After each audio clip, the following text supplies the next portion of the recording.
ಪ್ರಾಚೀನ ಕಾಲದಲ್ಲಿ ಧರ್ಮಪುರ ಎಂಬ ಸಾಮ್ರಾಜ್ಯವಿತ್ತು. ಅಲ್ಲಿ ರಾಜ ವಿಜಯಸೇನನಿಗೆ 3 ಪುತ್ರರು ಇದ್ದರು. ಮೊಮ್ಮಗ ಶಿವದತ್ತನನ್ನು ಎಲ್ಲರೂ ನಂದಿಸದರು. ಯಾಕೆಂದರೆ ಅವನು ಶಕ್ತಿಯಲ್ಲ, ವಿದ್ಯೆಯಲ್ಲ, ಧೈರ್ಯದಲ್ಲೂ ಹಿಂದೆ ಇದ್ದನು. ಅವನನ್ನು ಅನರ್ಹ ಎಂದು ನಿದಾನಿಸಿದರು.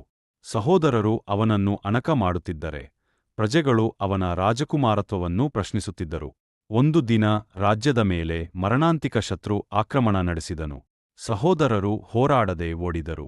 ರಾಜನು ಗುಡುಗುತ್ತಿದ್ದಾನೆ. ಯಾರು ಈ ರಾಜ್ಯವನ್ನು ರಕ್ಷಿಸುತ್ತಾರೋ ಅವನೇ ವಾರಸುದಾರ. ಅವಕಾಶ ಬಂದಿತ್ತು. ಶಿವದತ್ತನ ಜೀವನದ ತಿರುವು. ಅವನು ತಮ್ಮನ ಶಸ್ತ್ರಾಸ್ತ್ರವನ್ನು ಹಿಡಿದನು.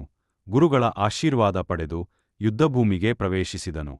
ಅವನ ಧೈರ್ಯ, ಚಾತುರ್ಯ ಮತ್ತು ಸಮರಕೌಶಲ್ಯ ಎಲ್ಲರನ್ನೂ ಆಶ್ಚರ್ಯಚಕಿತಗೊಳಿಸಿದವು. ಶತ್ರು ಸೇನಾಪತಿಯನ್ನು ಸೋಲಿಸಿ ಸಾಮ್ರಾಜ್ಯವನ್ನು ರಕ್ಷಿಸಿದನು. ಪ್ರಜೆಗಳು ಪೀರೋ ಇಂದ ಹೀರೋ ಎಂದು ಘೋಷಿಸಿದರು. ತಂದೆ ರಾಜನು ಕಣ್ಣೀರಿನಿಂದ ಮಗನನ್ನು ಅಪ್ಪಿಕೊಳ್ಳುವ ದೃಶ್ಯ ಮೆರೆಗೆಯಾಯಿತು. ಶಿವದತ್ತನು ಆ ಬಳಿಕ ಸಾಮ್ರಾಜ್ಯದ ನ್ಯಾಯಮಯ, ಪ್ರಜಾಹಿತದ ರಾಜನಾಗಿ ರೂಪಾಂತರಗೊಂಡ.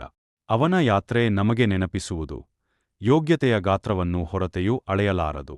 ಧೈರ್ಯ, ಸಮಯ ಮತ್ತು ಆತ್ಮವಿಶ್ವಾಸ ಇದ್ದರೆ ಯಾರಾದರೂ ಪೀರೋ ಇಂದ ಹೀರೋ ಆಗಬಹುದು.